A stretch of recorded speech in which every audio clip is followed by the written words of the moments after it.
नमस्कार, आप देख रहे हैं टीडी न्यूज़। मैं हूं आंचल गुलाटी गुंबर। आगे बढ़ने से पहले एक नज़र सुर्खियों की तरफ। संसद के दोनों सदनों में विपक्ष के हंगामे के चलते कार्यवाही बाधित। निचले सदन में आज एमएसएमई संशोधन विधेयक विचार और पारित किए जाने के लिए सूचीबद्ध।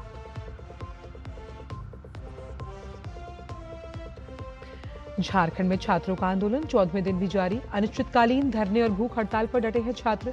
सरकार ने वार्ता के लिए अभी तक नहीं दिया निमंत्रण।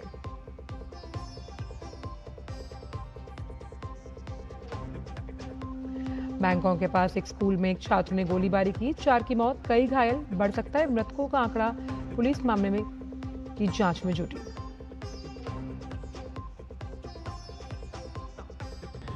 और कोरिया ओपन बैडमिंटन सेमीफाइनल में पहुंची रक्षिता रामराज और अश्मिता चालिहा।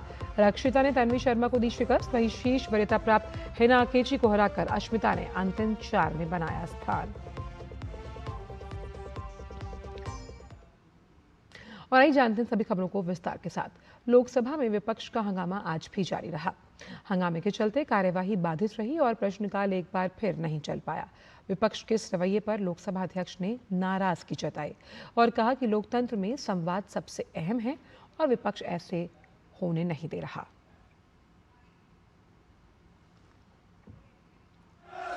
राष्ट्रपिता महात्मा गांधी का योगदान केवल भारत नहीं पूरी दुनिया मानती है। ऐसे इसलिए दुनिया भी उनसे प्रेरणा लेती है। आप सब भी उनसे प्रेरणा लो। देश के अंदर लोकतंत्र को सशक्त मजबूत करने के लिए यहाँ चर्चा, संवाद, अपने विचारों को अभिव्यक्त करो। प्रश्नकाल महत्वपूर्ण समय होता है। बाबा साहब अंबेडकर जी ने ये विचार दिया था कि देश के अंदर लोकतंत्र को सशक्त और मजबूत करना है तो चर्चा और संवाद ही इसका रास्ता है। मैं आपसे हर बार आग्रह करता हूं, लेकिन आपका आचरण संसदीय मर्यादाओं के अनुरूप नहीं है। इस पर आपको विचार करना चाहिए। सदन, चर्चा, संवाद और विशेष रूप से प्रश्नकाल के अंदर माननीय सदस्यों के महत्वपूर्ण प्रश्न के लिए होता है। मेरा आपसे आग्रह, आप प्रश्नकाल चलने दें। आप सदन नहीं चलाना चाहते, ये व्यवहार आचरण आपका उचित नहीं है। वहीं उच्च सदन में भी विपक्ष का हंगामा जारी रहा, जिसके चलते राज्यसभा की कार्यवाही बाधित हुई। विपक्ष ने गृह मंत्री की सदन में उपस्थिति को लेकर हंगामा किया। इस मुद्दे पर संसदीय कार्य मंत्री ने स्पष्ट किया कि गृह मंत्री संसद में सवेरे से देर रात तक रहते हैं। साथ ही उन्होंने ये भी स्पष्ट किया कि सदन में जो बिजनेस रहता है उसी से संबंधित मंत्री हाउस में जवाब देता है। Leader of the opposition house को डिस्टर्ब कर रहे हैं। कोई डायरेक्शन नहीं दिया चेयर से। मैं रिकॉर्ड पे कहना चाहता हूं, पार्लियामेंट के समय सुबह से लेकर के देर रात तक होम मिनिस्टर पार्लियामेंट में ही रहते हैं। सदन में जिसका बिजनेस होता है वही मंत्री जवाब देता है। ऑपोजिशन तय नहीं करेगा कौन सा मंत्री को कब आना है, ये अपोजिशन पार्टी तय नहीं करते हैं। आपको बता दें कि दोनों ही सदनों में अहम विधायी कार्य सूचीबद्ध हैं। लोकसभा में आज एक विधेयक सूक्ष्म, लघु और मध्यम उद्यम विकास संशोधन विधेयक 2026 विचार और पारित किए जाने के लिए सूचीबद्ध है। ये विधेयक पहले ही राज्यसभा से पारित हो चुका। ये विधेयक सूक्ष्म, लघु और मध्यम उद्यम विकास अधिनियम 2006 में संशोधन का प्रस्ताव करता है। वहीं शुक्रवार होने के कारण दोनों सदनों में निजी सदस्य विधेयक, प्राइवेट मेंबर बिल भी पेश किए जाएंगे। राज्यसभा में जनता दल यूनाइटेड के सांसद संजय झा मिथिला की संस्कृति और विरासत के संरक्षण और पुनर्स्थापन से संबंधित निजी सदस्य विधेयक प्रस्तुत करेंगे। वहीं सांसद पी विल्सन शिक्षा का अधिकार अधिनियम 2009 में संशोधन से संबंधित निजी सदस्य विधेयक सदन के समक्ष रखेंगे। झारखंड में नौकरियों की भर्ती परीक्षाओं में कथित अनियमितताओं के विरुद्ध रांची में विरोध प्रदर्शन का आज 14वां दिन है। राजधानी रांची में 6 प्रदर्शनकारियों की भूख हड़ताल जारी है। छात्र नेताओं का दावा है कि उन्हें कल शाम तक राज्य सरकार की ओर से बातचीत का कोई निमंत्रण नहीं मिला है। विरोध प्रदर्शन का असर कल झारखंड विधानसभा में देखा गया, जहां विपक्षी विधायकों ने मॉनसून सत्र के पहले दिन ही नारेबाजी की। इस बीच आईएसआई यानी ऑल इंडिया स्टूडेंट एसोसिएशन के बैनर तले विधानसभा मार्च और 10 अगस्त को विधानसभा के घेराव का ऐलान कर दिया गया। मुख्यमंत्री हेमंत सोरेन ने कहा कि सरकार आंदोलनकारियों के साथ बातचीत के लिए तैयार है। इसके बाद आंदोलनकारी छात्रों ने राज्य सरकार से बातचीत के लिए 11 सदस्यों का प्रतिनिधिमंडल बनाया है। प्रदर्शनकारियों की मांग है कि झारखंड प्रांतीय सिविल सेवा की 14वीं परीक्षा रद्द की जाए और भर्ती परीक्षा में हुई अनियमितताओं की जांच सीबीआई या उच्च न्यायालय के सेवानिवृत्त न्यायाधीशों की स्वतंत्र समिति से राज्य के बाहर करवाई जाए। छात्रों की झारखंड लोक सेवा आयोग की झारखंड कर्मचारी। और आइए सीधे चलते हैं राष्ट्रपति भवन, जहां इस समय राष्ट्रपति द्रौपदी मुर्मू राष्ट्रीय हथकरघा दिवस के मौके पर कार्यक्रम को कर रही हैं संबोधित। की सरकार को धन्यवाद देना चाहती हूँ। टेक्सटाइल डिपार्टमेंट अच्छे लोगों को दिया है, अच्छे एक मंत्री को दिया गया। मुझे लगता है टाइम का पाबंदी है। टेक्सटाइल ऊपर में बातें करने के लिए उनको एक दिन दिया जाए तो शायद कम होगा।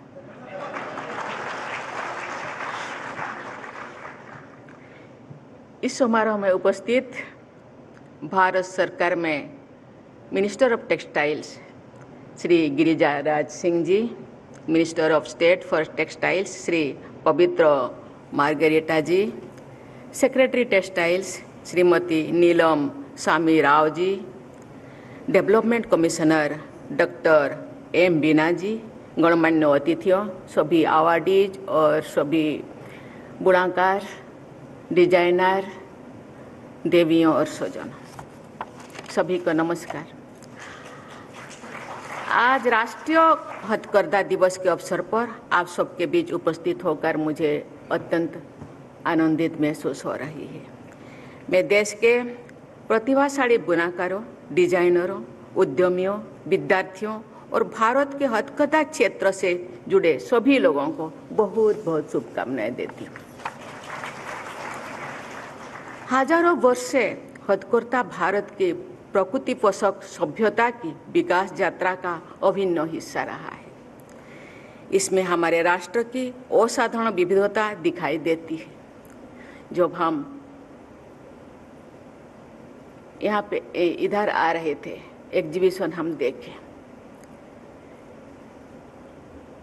इतने सारे वेराइटीज देख के मुझे लगता है, मुझे कोई ने बोले मैडम आपका महिलाएं थोड़ा कम है, केवल 5 लोगों को दिया जाता है। मैंने बोली नहीं नहीं, हम लोग 100 लोगों को दिए नहीं, केवल 24 लोगों को दिए, हम सबको दिले 50 तो जरूर महिला को मिलता है।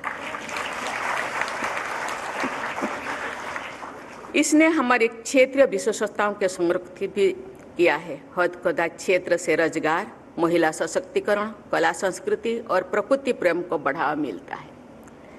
हथकरघा भारत के स्वतंत्रता संग्राम और आत्मनिर्भरता से भी जुड़ा हुआ है।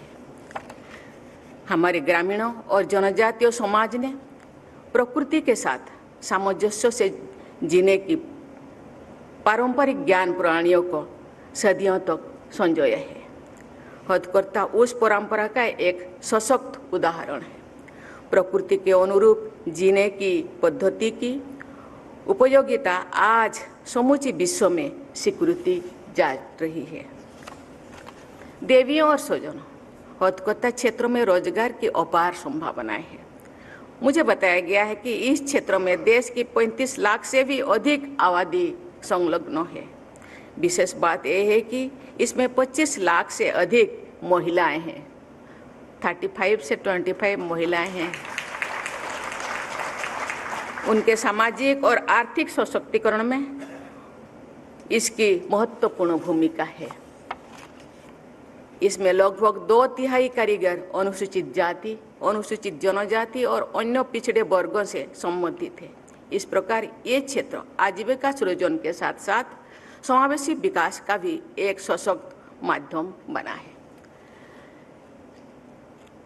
देश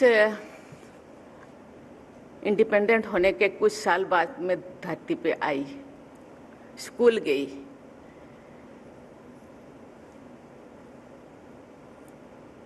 जो असहयोग आंदोलन के टाइम महात्मा गांधी ने जिस बात गांव-गांव घूम के बोले थे, हम जो स्कूल में 15 अगस्त और 26 जनवरी में हम घूमते थे, प्रभात फेरी करते थे, वही गाना हम गाते थे। हम तो ओडिया में पढ़ाई की है, तो मैं थोड़ा ओडिया के 2 पंक्ति बोलना चाहती हूँ। आजी आसीअछि नुआ जुगान्तर गांधी कहिछन्ति बोली बारबर, खाओ भात मुठे घर ढेंकी कुटा, पिंधो लुगा खंडे हाथे काटी सूता। इट मीन्स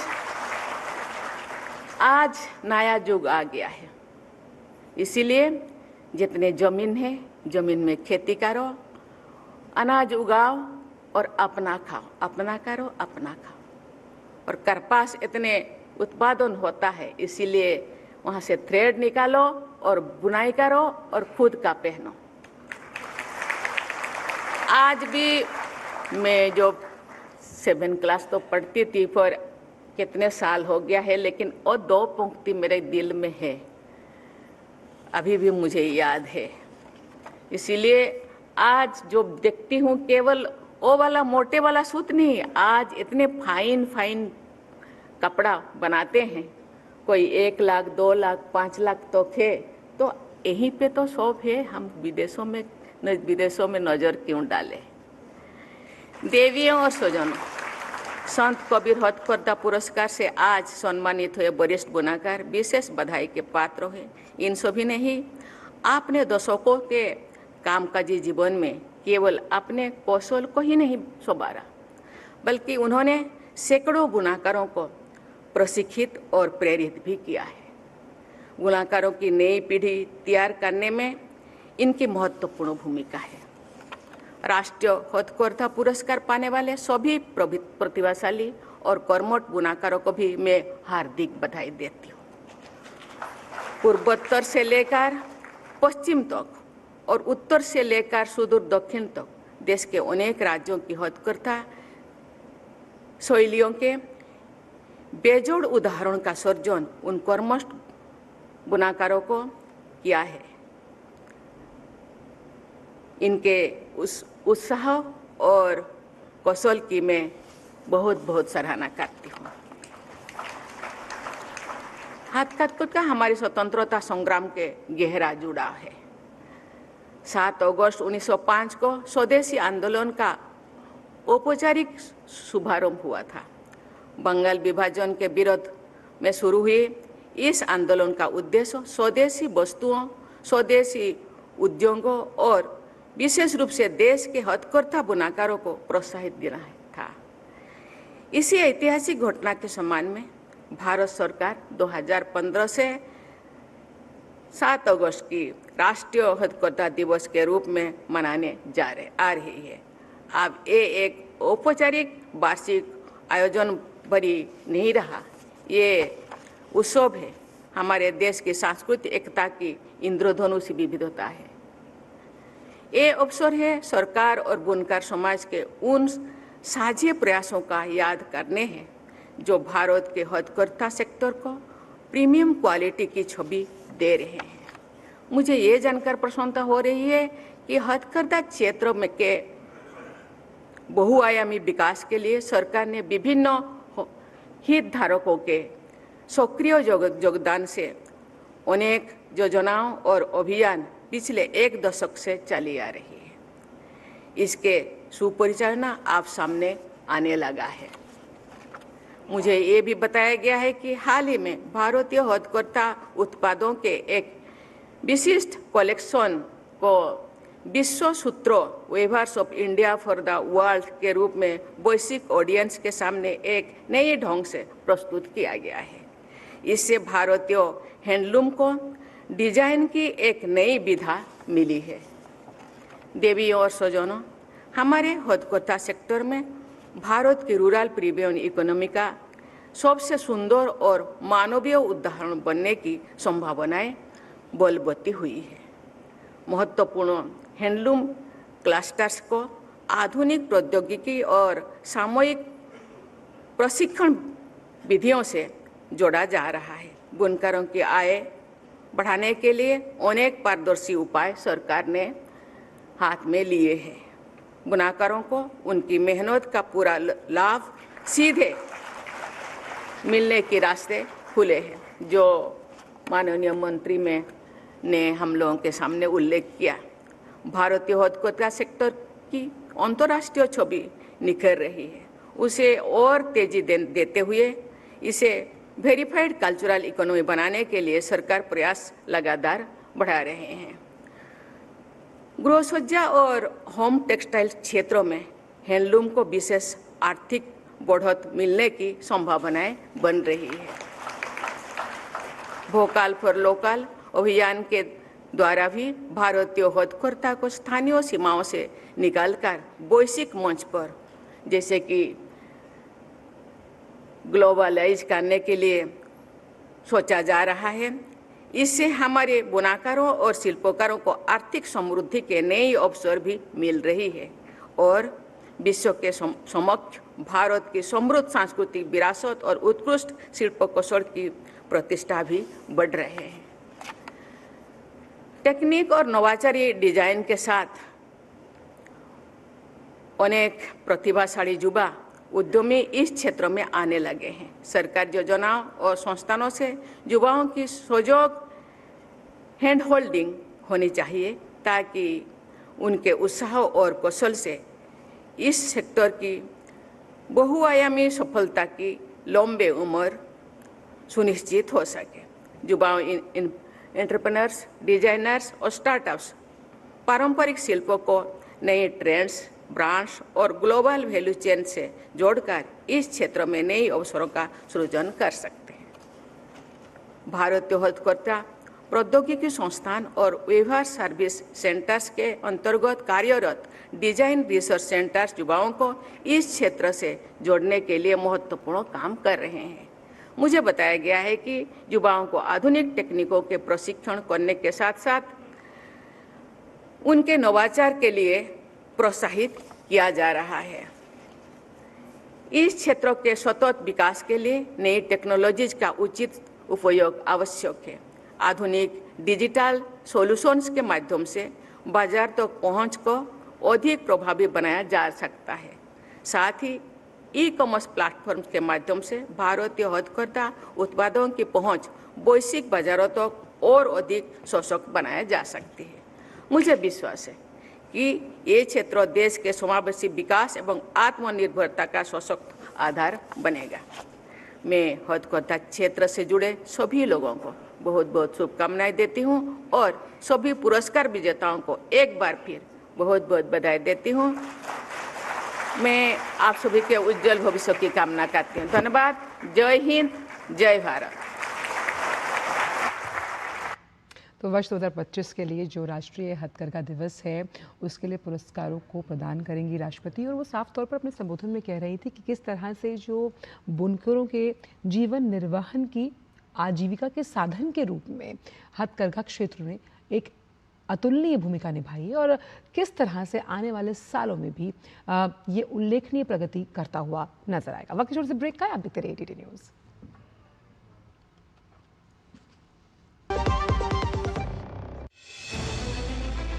हरियाणा सरकार द्वारा महिलाओं के लिए स्वरोजगार के नए अवसर तैयार करने तथा उन्हें ग्रामीण अर्थव्यवस्था तथा कृषि आपूर्ति श्रृंखला का सशक्त और सक्रिय भागीदार बनाने के उद्देश्य से शुरू की गई ड्रोन दीदी योजना।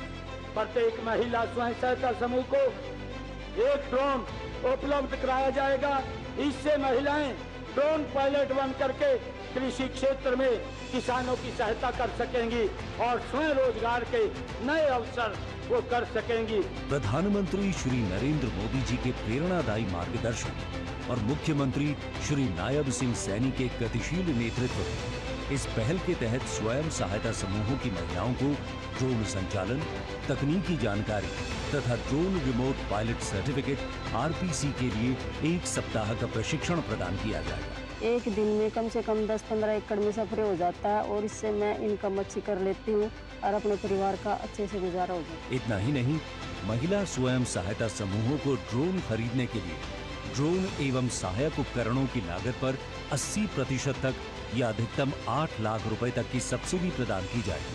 हरियाणा में डबल इंजन की सरकार महिलाओं को आधुनिक तकनीकों से जोड़कर बना रही है उन्हें ग्रामीण अर्थव्यवस्था की नई शक्ति।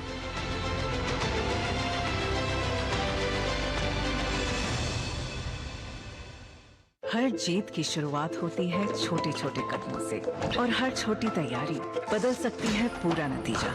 क्योंकि मैदान हो या जिंदगी, छोटी से छोटी तैयारी ही देती है प्रोटेक्शन, और प्रोटेक्शन ही देता है भरोसा।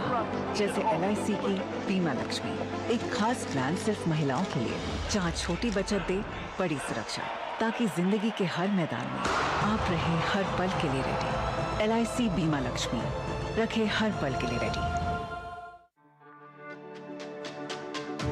मेरी पसंद, मेरी पसंद, मेरी पसंद, मेरी पसंद, हमारी पसंद, हम सबकी पसंद। मजबूत देश का मजबूत सरिया हो गया स्टील। ब्रेक के बाद का स्वागत। केंद्रीय शिक्षा मंत्री प्रह्लाद जोशी ने आज ओडिशा के भुवनेश्वर में आयोजित 13वीं ब्रिक्स शिक्षा मंत्रियों की बैठक में अपना वक्तव्य दिया। आज इस बैठक का अंतिम दिन है। इसमें ब्रिक्स देशों के शिक्षा मंत्री और वरिष्ठ प्रतिनिधियों ने भी उनके साथ हिस्सा लिया। ये बैठक शिक्षा के क्षेत्र में सहयोग बढ़ाने, ज्ञान के आदान प्रदान और भविष्य के लिए तैयार समावेशी शिक्षा व्यवस्था पर चर्चा के लिए आयोजित की जा रही है। शिक्षा मंत्री प्रह्लाद जोशी ने इस बैठक को लेकर आए शिक्षा मंत्रियों का धन्यवाद किया और प्रधानमंत्री का भी आभार जताया। उन्होंने कहा प्रधानमंत्री का लक्ष्य इस बैठक को विकास और जन भागीदारी के केंद्र के रूप में विकसित करना है। बैठक में ब्रिक्स देशों के साथ भारत शिक्षा क्षेत्र की साझा प्राथमिकताओं और नई संभावनाओं पर चर्चा कर रहा है। There is a purpose behind taking the BRICS beyond our national capital, across the length and the breadth of our country. Followed a similar approach during G20 presidency. It reflects our philosophy of Jan Bhagidari, the people's participation. This is also why people-centric development remains at the heart of India's approach to the BRICS. As our Prime Minister, Shri Narendra Modi has said, I quote, our goal during India's BRICS chairship will be to redefine BRICS as a building resilience and innovation for cooperation and sustainability. Bharat और चीन के बीच सीमा मामलों पर परामर्श और समन्वय कार्यतंत्र की 36वीं बैठक कल नई दिल्ली में आयोजित हुई। बैठक में दोनों देशों ने वास्तविक नियंत्रण रेखा की मौजूदा स्थिति की समीक्षा की और इस बात पर जोर दिया कि सीमा क्षेत्रों में शांति और स्थिरता बनाए रखना द्विपक्षीय संबंधों के समग्र विकास के लिए बहुत जरूरी है। भारतीय प्रतिनिधिमंडल की अगुवाई विदेश मंत्रालय में संयुक्त सचिव पूर्व एशिया सुजीत घोष ने किया, जबकि चीनी पक्ष का नेतृत्व विदेश मंत्रालय के सीमा और महासागरीय मामलों के महानिदेशक होई यानची ने। बैठक में दोनों पक्षों ने लंबित मुद्दों के समाधान और LAC पर किसी भी तरह की गलतफहमी या गलत आकलन से बचने के लिए मौजूदा राजनयिक और सैन्य संवाद तंत्र, स्थानीय कमांडर स्तर की बैठकें और अन्य सहमत व्यवस्थाओं को जारी रखने पर सहमति जताई। 24वें विशेष प्रतिनिधि वार्ता के परिणामों के अनुरूप दोनों देशों ने सीमा निर्धारण, सीमा प्रबंधन, संस्थागत तंत्र को मजबूत करने और सीमा पार सहयोग से जुड़े मुद्दों पर भी विस्तृत चर्चा की। भारत ने सीमा पार नदियों पर विशेषज्ञ स्तरीय तंत्र की अगली बैठक जल्द बुलाने की आवश्यकता दोहराई और ऊपरी धारा में चल रही परियोजनाओं से संबंधित तकनीकी जानकारी साझा करने के महत्व पर भी जोर दिया। मुख्य चुनाव आयुक्त और इंटरनेशनल IDA के सदस्य राष्ट्रों की परिषद के अध्यक्ष ज्ञानेश कुमार ने भारत में मंगोलिया के राजदूत डॉक्टर उलजीत लुफ्संजाव से मुलाकात की। नई दिल्ली स्थित निर्वाचन सदन में हुई मुलाकात में दोनों पक्षों ने IICDM 2026 में तय किए गए विज्ञान के अनुरूप लोकतांत्रिक सहयोग को मजबूत करने की अपनी साझा प्रतिबद्धता को दोहराया। वो चुनाव प्रबंधन और चुनाव कर्मचारियों के प्रशिक्षण के क्षेत्र में सहयोग को और गहरा करने के लिए मिलकर काम करने पर भी सहमत हुए। बात उत्तर प्रदेश की, जहां के मुख्यमंत्री योगी आदित्यनाथ ने युवाओं के समग्र विकास के लिए और उनकी अपेक्षाओं और आकांक्षाओं के अनुरूप एकीकृत युवा नीति तैयार करने के निर्देश दिए। उन्होंने कहा कि नीति बनाने से पहले 16 से 35 वर्ष आयु वर्ग के युवाओं, विद्यार्थियों, खिलाड़ियों, शोधार्थियों, स्टार्टअप उद्यमियों और युवा पेशेवरों से सुझाव लेकर उनकी वास्तविक जरूरतों को समझा जाए। मुख्यमंत्री ने युवाओं से जुड़े कार्यक्रमों की सतत निगरानी, मूल्यांकन के लिए विशेषज्ञों की सहभागिता वाला स्वतंत्र राज्य युवा आयोग गठित करने पर विचार करने के लिए कहा। नई नीति में शिक्षा, कौशल विकास, रोजगार, उद्यमिता, स्वास्थ्य, खेल, डिजिटल सशक्तिकरण और नेतृत्व विकास को एकीकृत किया जाएगा। उन्होंने सरदार वल्लभ भाई Patel industrial and employment zone की स्थापना शीघ्र शुरू करने, मुख्यमंत्री अभ्युदय कोचिंग योजना का विस्तार विश्वविद्यालयों तक करने और खेल अवसंरचना और आधुनिक पुस्तकालयों से विकास में तेजी लाने के भी निर्देश दिए हैं। अलग अलग सेक्टर से जुड़ी भारतीय कंपनियों का दबदबा दुनिया भर में देखने को मिल रहा है। इस सेगमेंट में ऑटोमोबाइल कंपनियां भी शामिल हैं। इलेक्ट्रिकल व्हीकल्स की क्षमता के मामले में भारतीय ऑटोमेकर्स ने दुनिया में टॉप किया। टाटा मोटर्स और महिंद्रा ने दुनिया भर की 22 अन्य ऑटोमेकर कंपनियों से बेहतर प्रदर्शन किया। इन्होंने टेस्ला और BYD जैसी कंपनियों को भी पीछे छोड़ा। टाटा मोटर्स और महिंद्रा ने 2025 में प्रति किलोमीटर सबसे कम एनर्जी खपत दर्ज की। भारतीय सड़कों के लिए बनी भारतीय इंजीनियरिंग अब ग्लोबल बेंचमार्क सेट कर रही है। खबर थाईलैंड से, जहां एक स्कूल से गोलीबारी की घटना की खबर आ रही है। थाईलैंड के नोथाम्बुरी प्रांत के एक हाई स्कूल में हुई इस गोलीबारी में 4 लोगों की मौत हुई, जबकि 15 घायल। ये आंकड़ा बढ़ भी सकता है। स्थानीय अधिकारियों के मुताबिक स्कूल में गोलीबारी एक छात्र ने की, जिसमें एक शिक्षक की भी मौत हुई है। स्थानीय पुलिस अधिकारी ने बताया कि अभी तक गोलीबारी के कारणों का खुलासा नहीं हुआ। उन्होंने कहा कि घटना की जांच अभी जारी है। पुलिस ने इलाके को घेर लिया और हमलावर के मकसद का पता लगाया जा रहा है। और फिलहाल समाचारों में इतना ही। दीजिए अनुमति। नमस्कार।